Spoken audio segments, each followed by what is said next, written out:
అందరికీ నమస్తే. నా ఛానల్ని సబ్స్క్రైబ్ చేయండి, లైక్ చేయండి, షేర్ చేయండి, కామెంట్ చేయండి. నా ఛానల్ నేమ్ CHDSNR అనే పేరు ఉంటుంది. హెడ్డింగ్ చూశారు కదా, కొత్తగా వచ్చే డ్రైవర్లు తెలుసుకోవాల్సిన ముఖ్య విషయాలు. కొత్తగా వచ్చే డ్రైవర్లకి ఇక్కడ కువైట్ వాళ్ళు వీసా ఫ్రీగా ఇస్తారు, టికెట్ ఫ్రీగా ఇస్తారు. ఈ మధ్యలో ఏం జరుగుతారంటే కొంతమంది బ్రోకర్లు కొన్ని రకాలుగా అమౌంట్ అనేది తీసుకుంటారు. అలాగే కాకుండా ఇక్కడ ఎవరైనా తెలిసిన వాళ్ళు అన్న తమ్ముడు ఎవరైనా ఉంటే వీళ్ళు ఎవరైనా వీసా తీసారంటే వాళ్ళ ఫ్రీగానే రావచ్చు కువైట్. ఈ విషయం అయితే క్లారిటీ. బయట వాళ్ళు ఎవరైనా మీకు తెలియని వ్యక్తులు వీసా తీసారంటే వాళ్ళు 10 నుంచి 30 వేల దాకా కమిషన్ తీసుకుంటారు. ఏజెంట్ ద్వారా వచ్చారంటే ఏజెంట్ కూడా ఇంచుమించు 10 నుంచి 30 దాకా కమిషన్ అనేది తీసుకుంటాడు ఖచ్చితంగా. కువైట్లోకి ఇంట్లో డ్రైవర్గా వచ్చే వాళ్ళందరికీ వీసా టికెట్ కువైట్ వాళ్ళే ఇస్తారు ఫ్రీగా, ₹1 కూడా చెల్లించక్కర్లేదు. ఈ విషయాన్ని గట్టిగా తెలుసుకోండి. సర్లే, ఇక్కడ ఏదో రకంగా అక్కడ మగధీర స్టైల్లో కష్టాలు చూసిన తర్వాత విమానం ఎక్కగానే ఇక్కడ ఏమవుతుందంటే బాహుబలి పార్ట్ 1 పార్ట్ 2 కూడా రెడీ అవుతుంది ఇక్కడ. సరేనా? అక్కడ విమానం ఎక్కి వచ్చిన వెంటనే ఇక్కడికి వచ్చిన వెంటనే ఒక 4 రోజులు మనకి పని ఉంటుంది, కానీ అది ఇంట్లో మట్టికే, ఇంట్లోని ఏ చిన్న పనులు చెప్తారు. ఇక్కడికి రాగానే 4 రోజులు మీకు అక్కమ్మ పడాలి. అక్కమ్మ అంటే మెడికల్ అవ్వాలి. ఇంటికాడ అయ్యే తెప్పలు పడి మెడికల్ అయ్యి ఇక్కడికి వచ్చిన తర్వాత ఇక్కడ మెడికల్ అవ్వాలి. మెడికల్ అయిపోద్ది. తర్వాత డ్రైవర్కి వచ్చిన తర్వాత మెడికల్ అయిన తర్వాత మిమ్మల్ని టెస్ట్కి పంపుతారు, ఐ టెస్ట్. కానీ ఐ టెస్ట్ పాస్ అవ్వాలి. ఐ టెస్ట్ పాస్ అయిన తర్వాత డ్రైవింగ్ లైసెన్స్కి అప్లై చేస్తారు. ఆ డ్రైవింగ్ లైసెన్స్కి అప్లై చేసిన తర్వాత మిమ్మల్ని ఎక్కడికి డ్రైవింగ్ టెస్ట్ పంపుతారు. మీరు కొత్తగా వచ్చిన వెంటనే ఇక్కడ ఒక సిచ్యువేషన్ జరుగుతుంది. ఏంటంటే మీరు డ్రైవరా కాదా అని కువైట్ టెస్ట్ చేస్తాడు. ఎలాగంటే మిమ్మల్ని పక్కన కూర్చోమంటాడు, బండి తోలమంటాడు, బండి తీయమంటాడు. ఆడు ఏం మాట్లాడ్డా, సైలెంట్గా అలా కూర్చుంటాడు. కూర్చున్న తర్వాత నువ్వు ఇంటికాడ ఇంత జీతం అని మాట్లాడుకుని వస్తావు కదా, ఆడు ఏం చేస్తాడంటే వీడికి ఫిక్స్ అవుతాడు. వీడికి ఏదో రకంగా జీతం తగ్గించాలని ఫిక్స్ అయ్యే ఉంటాడు. నువ్వు ఇంటికాడ డ్రైవర్వా అని అడుగుతాడు. డ్రైవర్ని అని చెప్తావు. లైసెన్స్ కట్ట ఉంటాయి. లైసెన్సు అది కూడా 2 years ఎక్స్పీరియన్స్, ఇంటికాడ 2 years వ్యాలిడిటీ అయిన లైసెన్స్కే వీసాలు ఇస్తున్నారు. ఇప్పుడు ఈ వరకు అంటే కాదు, ఇప్పుడు 2 years వ్యాలిడ్ అవ్వాలి ఇంటికాడ లైసెన్స్కి. లైసెన్స్ కట్టి చూపిస్తావు, వీడు చెప్తాడు. తర్వాత వీడు పక్కన కూర్చుని ప్రతి ఇంట్లోని జరిగేది ఇదే. వీడు ఏమంటాడంటే నువ్వు డ్రైవర్ కాదు అంటాడు కొత్తగా వచ్చిన. వీడికి ఏమో కింద ఏమో కాళ్ళు చేతులు వణుకుపోతాయి. వీడేంటి అమ్మ ఇంటికాడ దద్దంగా లారీలు తోలని అయితే అలాగా కువైట్ పక్కన వచ్చి కూర్చోమని ఆడు ఏం చేస్తాడంటే ఏమేనే సార్ అని మొత్తం మన మైండ్ని కన్ఫ్యూజ్ చేసేస్తాడు. అంటే వీడు నిజంగా డ్రైవర్ అయితే కన్ఫ్యూజ్ అవ్వకుండా ఉంటాడా అని కన్ఫ్యూజ్ చేసేస్తాడు అనమాట. ఆ టైంలోనే మనం కన్ఫ్యూజ్ అవ్వకూడదు. ఆడు ఏమన్నా ఏం చేసినా కన్ఫ్యూజ్ అవ్వకుండా మనకు వచ్చింది మనకి ఏదైనా తెలియకపోతే తెలుసుకోవాలి తప్ప, ఒకవేళ మనకు కొత్తగా వచ్చినట్టు ఇక్కడ రౌండ్ అబౌట్లు అని ఏమేసారని భాష కూడా అర్థం అవ్వకపోవడం, ఇటువంటి చాలా ప్రాబ్లమ్స్ ఉంటాయి ఇక్కడికి వచ్చిన తర్వాత. అది అయిపోద్ది. ఇక్కడికి వచ్చిన తర్వాత టెస్ట్ ఉంటుంది, లైసెన్స్ టెస్ట్ అనేది. ఇప్పుడు మన ఇండియాలోనే టెస్ట్ ఉంది, కాకపోతే ఆ టెస్ట్ మన వాళ్ళు 90% వెళ్ళరు, ఒక అమౌంట్ ఇచ్చి మేనేజ్ చేసేస్తున్నారు. ఇక్కడ ఏంటంటే ఖచ్చితంగా ఇక్కడ కూడా వాస్తా అనేది ఉంది. ఈ వరకు 2 సంవత్సరాల కిందట వాస్తా అనేది ఉంది. ఇప్పుడు ప్రస్తుతానికి ఈ సిచ్యువేషన్లో వాస్తా అనేది లేకుండా చేశారు. డ్రైవర్ అని కూడా టెస్ట్ 20 క్వశ్చన్లు, అంటే 100 క్వశ్చన్లు ఉంటాయి. 100 క్వశ్చన్లు 20 క్వశ్చన్లు టెస్ట్లో వస్తాయన్నమాట. నువ్వు 100 క్వశ్చన్లు ప్రాక్టీస్ చేస్తే అందులో 20 క్వశ్చన్లు డ్రైవింగ్ సంబంధించిన, 20 క్వశ్చన్లు కంప్యూటర్ ఉంటుంది. కంప్యూటర్ మీద వెళ్ళి ఆ క్వశ్చన్ చదవడం, నువ్వు టక్మని వెళ్ళి టిక్ పెట్టడం, అంతవరకే. 20 క్వశ్చన్లకి టిక్ అయిపోయిన తర్వాత నీకు రిజల్ట్ వస్తుంది. నీకు 90 వచ్చిందంటే ఓకే, 19 వచ్చినాయంటే వెరీ గుడ్, 18 వచ్చినాయంటే ఓకే, 17 వచ్చినాయంటే test fail, computer test fail అయిపోతావు.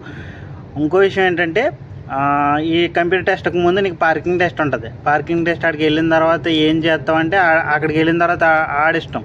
ఆడు నీకు ప్యారలర్ పార్కింగ్ పెట్టమనొచ్చు, లేకపోతే ఇంకా బండి రివర్స్ కొట్టమనొచ్చు, లేదంటే ఎస్ రివర్స్ ఉంటుంది, ఎస్ రివర్స్ కొట్టమని. ఆడికి వెళ్ళిన తర్వాత ఆడి మైండ్లో పోలీసుల మైండ్లో ఏ థాట్ అయితే ఉందో ఆ థాట్ అక్కడ నువ్వు బండి తీసినప్పుడు టెస్ట్కి వెళ్ళినప్పుడు ఎదర్ సిగ్నల్ ఉంటుంది. నువ్వు కొత్తగా వచ్చినప్పుడు అక్కడికి వెళ్ళి సిగ్నల్ చూసుకోవాలి, అక్కడ రెడ్ లైట్ ఉందా, గ్రీన్ లైట్ ఉందా. అది కూడా చిన్నది కూడా టెస్ట్ చేస్తారనమాట. అక్కడ గ్రీన్ లైట్ ఉంది వెళ్ళొచ్చు, రెడ్ లైట్ ఉంది ఆగాలి అని ఆ టెస్ట్ కొడతాం, అయిపోద్ది. కోవిడ్కి వచ్చిన తర్వాత నీకు నెల రోజుల్లో వెళ్ళే పంపుతారు టెస్ట్కి. ఒకవేళ నేను కొత్తవాడిని డ్రైవర్ని, నాకు ఇంటికాడ డ్రైవింగ్ వచ్చు, ఇక్కడ కొత్తగా ఉందని నువ్వు ముసలోడికి చెప్పుకున్నా, లేకపోతే నీకు వీసా వాళ్ళు వచ్చిన వాళ్ళు ఎవరైనా చెప్పినా ఏం చేస్తారంటే నీకు ముసలోడు వేరే డ్రైవరు ఇక్కడ అదే ట్రైనింగ్ ఇచ్చే డ్రైవర్లు ఉంటారు అన్నమాట. మామూలుగానే ఎల్ బోర్డ్ అని కార్ డ్రైవర్ ట్రైనింగ్ ఇచ్చేవాళ్ళు ఉంటారు. ఆ ఎల్ బోర్డ్ కార్కి 10 days పంపుతాడు. 10 days అంటే నెలకు 10 రోజులు అంటే నీకు రోజుకి వచ్చి 10 దినార్లు అవుతుంది, అంటే 100 దినార్లు అవుతుంది. సరేనా? నువ్వు వచ్చిన రోజు కాడి నుంచి నీకు ఏ రోజైతే ఫ్లైట్ ఎక్కడ దిగుతావు అప్పటి నుంచి నీకు జీతం అయితే ఇచ్చేస్తాడు. నెల అయితే అప్పటికి అదే తారీఖు జీతం ఇచ్చేయాలి రూలు. సరేనా? జాగ్రత్తగా ఉండండి. కొత్తగా డ్రైవర్లకు వచ్చే వాళ్ళకి విషయం చెప్తున్నాను. ఇప్పుడు రూల్స్ అవి ఖచ్చితంగా మారిపోయినాయి. ఇప్పుడు కత్తి మీద సాన్ కింద ఉంది డ్రైవర్ పొజిషను. ఇవక్కడ ఫైన్లు వేరే, ఇప్పుడు ఫైన్లు వేరే. ఇప్పుడు ఇచ్చే జీతానికి ఇప్పుడు వేసే ఫైన్లకి అసలు సంబంధమే లేదు. ఇప్పుడు మ్యాక్సిమం 120 జీతం అన్నాడు. 120 జీతం మ్యాక్సిమం ఏ డ్రైవర్కైనా, ఇంట్లోకి వచ్చే డ్రైవర్కి ఎవరికైనా సరే 120, మ్యాక్సిమం 120 జీతం ఖచ్చితంగా ఇవ్వాలి. అది రూలు. గవర్నమెంట్ కూడా అదే అప్రూవల్ చేసింది. కానీ వీళ్ళు కొంతమంది ఏంటంటే కొత్తడు కదా అని ఆడుకుందాం కదా అని 100కి 110కి అట్టా తెప్పించేలా చేస్తున్నారు. కొద్దిగా చూసుకోండి వచ్చే డ్రైవర్లు. ఇక్కడ వచ్చిన తర్వాత కొన్ని కష్టాలు ఉంటాయి.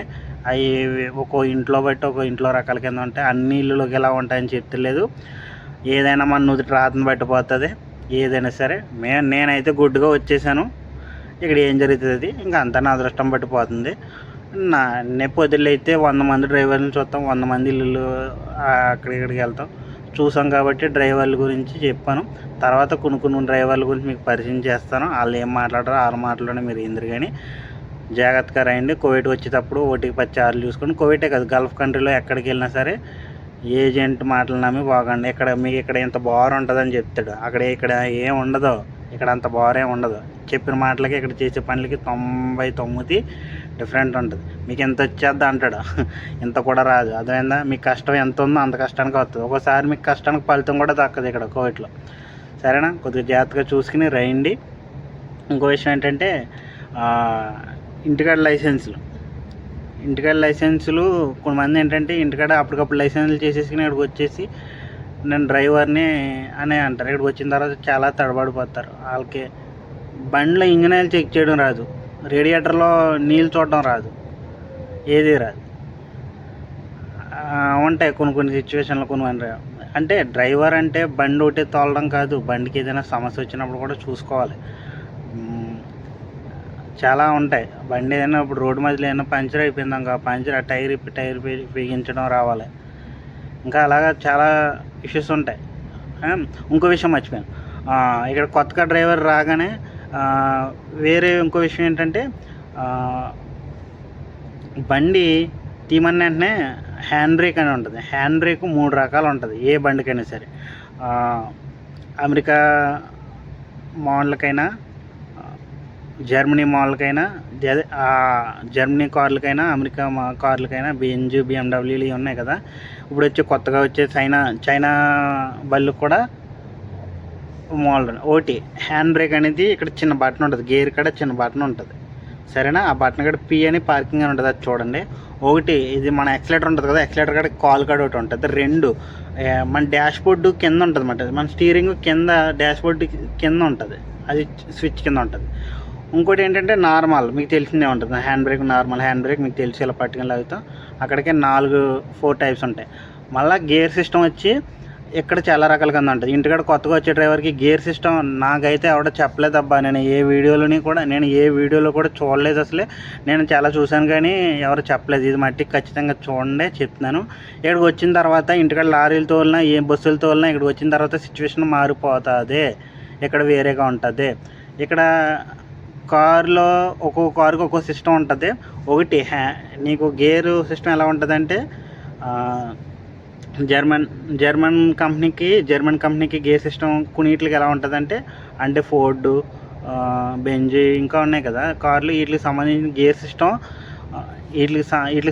గేర్ సిస్టమ్ ఎలా ఉందంటే ఒకటి హ్యాండ్ గేర్ ఉంటుంది. హ్యాండ్ గేర్ అంటే స్టీరింగ్ ఉంటుంది, స్టీరింగ్ కింద హ్యాండ్ గేర్ ఉంటుంది. ఇక్కడ ఒకటే ఉంటుంది DR రివర్స్ పార్కింగ్, అంతే. రివర్స్ పార్కింగ్, D1 D2 అని అయ్యే ఉంటాయి గేర్లు. మాన్యువల్ ఉండదు ఇక్కడ, ఆటోమేటిక్ ఒకటే ఉంటుంది. ఆటోమేటిక్ గేర్ల సిస్టమ్ ఉంటుంది, మాన్యువల్ ఎక్కడో ఉంటుంది. ఇక్కడ మ్యాక్సిమం ఆటోమేటిక్ గేర్ల సిస్టమ్ ఉంటుంది. ఆటోమేటిక్ గేర్లు కూడా ఇక్కడ నీకు చెప్తున్నాను, బండి ఇక్కడ తోలడం ఎంత సులువో అంత ప్రమాదకరం. సరేనా? ఇక్కడ ఎంత సులువు, ఇంటికాడ మీద డ్రైవింగ్ ఇక్కడ ఎంతో సులువు. కాబట్టి దానికి తగ్గ కష్టం కూడా ఉంటుంది. అర్థమైందా? ఇంకోటి ఏంటంటే రౌండ్ అబౌట్లో గట్రా చూసుకుని వెళ్ళడం. ఫస్ట్ది గేర్లు కాడ నార్మల్ గేర్లు అందరికీ తెలిసిందే. ఒకటేమో హ్యాండ్ కాడ ఉంటుంది. ఇంకోటి ఏంటంటే ఇప్పుడు కొత్తగా వస్తుంది, దీన్ని ఫోర్డ్ 2060 మోడల్కి కొత్తగా వస్తుంది, వీల్ టైప్ వస్తుంది. బట్ వీల్ టైపు అది చూసుకుని వీల్ తిప్పడం. ఇప్పుడు మనం ఫ్యాన్దే రెగ్యులేటర్ ఎలాగా 1 2 ఎలా తిప్పుతున్నాం, అలాగా ఏంటంటే అక్కడ బటన్ వీల్ ఉంటుంది, ఆర్లో పెట్టడం, డి పెట్టడం, పార్కింగ్లో పెట్టడం. అది సిస్టమ్. కొన్ని సిస్టమ్ ఉంది. మనం కార్ ఎక్కగానే ముందు మన మైండ్ రిలాక్స్ అవ్వాలి. కార్లో ఏ సిస్టమ్ ఉందో చూసుకోవాలి. గేర్ సిస్టమ్ ఎక్కడ ఉంది, హ్యాండ్ బ్రేక్ సిస్టమ్ ఎక్కడ ఉంది, కార్ ఎక్కగానే స్టార్ట్ బటన్ ఎక్కడ ఉంది. కార్ని ఒక 10 నిమిషాలు 2 నిమిషాలు అబ్జర్వ్ చేయి. ముందు సీట్ బెల్ట్ పెట్టుకున్నామా, తర్వాత దాన్ని గేర్ సిస్టమ్ ఎక్కడ ఉంది, హ్యాండ్ బ్రేక్ ఎక్కడ ఉంది, ఇవన్నీ చూసుకుని బండి తీయడం మంచిది. సరేనా? కోవిడ్కి వచ్చే వాళ్ళందరూ జాగ్రత్తగా ఉండండి. అందరికీ బాయ్, నమస్తే.